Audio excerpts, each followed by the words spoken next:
Баршаңызға сәлем, қыздар, қалдарыңыз қалай? Бүгін сіздермен өте керемет кешкі асқа өте дәмді болып шығатын тағамның рецептісін ұсынамын. Бұл тағамның аты ұн-қуырдақ деп аталынады. Моңғолдардың ұлттық тамағы. Өте ерекше, дәмі де өте супер болып шығады. Ең алдымен ыдысқа ыстық су және тұз, жұмыртқаны салып араластырып аламыз. Содан кейін жаймендеп ұн салып қамыр илейміз.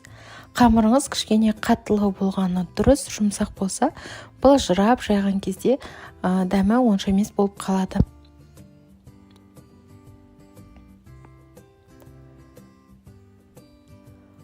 Қолымызбен жақсылап басып, илеуін келтіріп, жақсылап қамырды илеп аламыз. Міне біз қамырымызды илеп алдық, енді кішкене 5-10 минутқа қалдырамыз, сол кезде жайылуы ыңғайлы болады. 5-10 минуттан кейін алып қамырымызды жая берсек болады.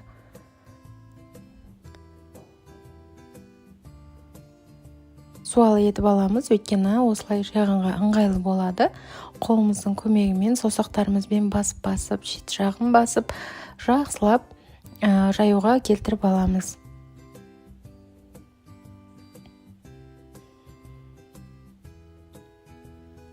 Енді оқтаудың көмегімен қамырымызды жұп-жұқа етіп жайып алуымыз керек. Кәдімгідей жұп-жұқа болу керек. Қазір видеоның барысында көресіздер қаншалықты жұқа болып тұрғанын.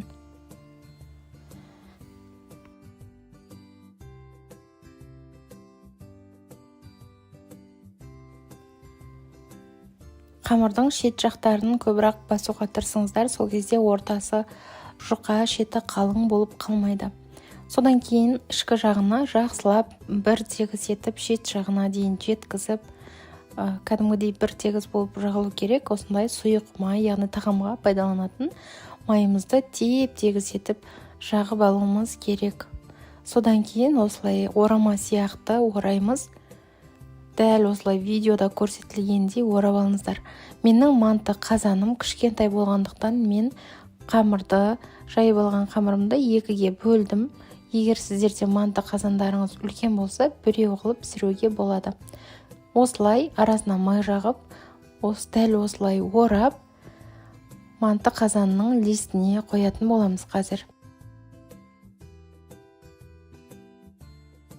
Мен манты қазанның листін астын майлауды ұмытып кетіппін. Сіздер міндетті түрде листті майлап, содан кейін қамырды қойсаңыздар, сол кезде қамырыңыз алынуы өте оңай болады.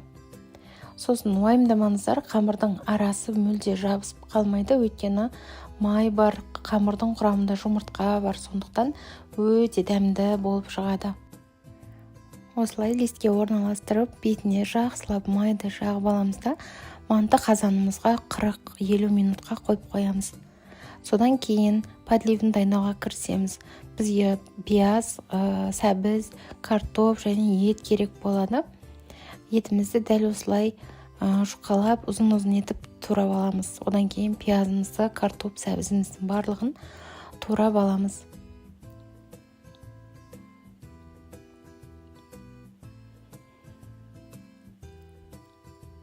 Картоптарды осылай бөліктерге бөліп, кішкентай ұзынша етіп бөлуге тырысыңыздар. Қатты үлкен болып кетпеу керек.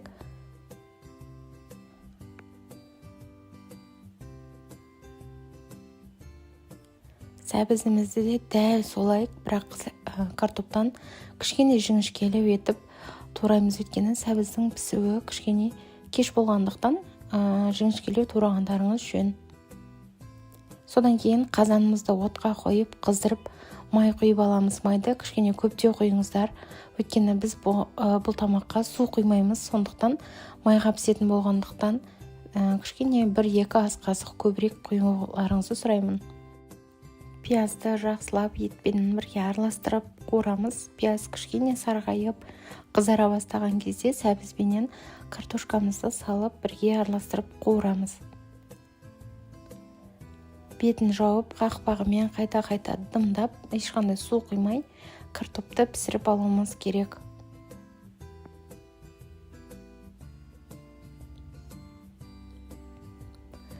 Барлығын жақсылап араластырамыз. Томат және тұз салып, жақсылап араластырып бетін жауып қоясыздар. Дымдалып картошкасы піседі және астын баяу қылып қойып қоюларыңыз керек. Қатты отта тұрса асты жабысып картоп пияздарыңыз тез күйіп кетеді. Осы аралықта біздің қамырымыз, яғни осы орап қойған қамырымыз пісіп қалады. Біз оны листтен аламыз. Листтен алып турап алуымыз керек. Міне біз бірінші листтен алдық, екіншісінде алып алуымыз керек. Енді осы қамырды ұзынша етіп тураймыз. Міне арасы мүлдем жабыспаған, ажыралып өте дәмді болып тұр. Дәл осы қамырдың өзін жесеңіздер де өте дәмді. Негізі дәл осылай видеода көрсетілгендей ұзынша етіп, осы оралып тұрған қамырымызды кесіп турап аламыз. Міне біз барлық қамырымызды турап алдық. Өте дәмді болады. Енді дайын болып тұрған подливімізге, пісіп тұрған подливіміздің үстінен осы нанымызды саламыз. Бұл моңғолдардың ұлттық тағамы цуйван деп аталынады, ал бізде қазақ тілінде ұн қуырдақ деп аталынады.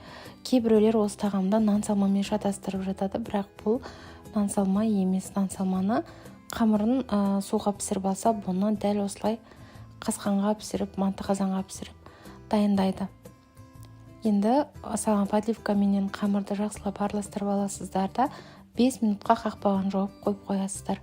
Сол кезде бір-біріне сіңіп, дәмі өтіп, өте дәмді, керемет болып шығады.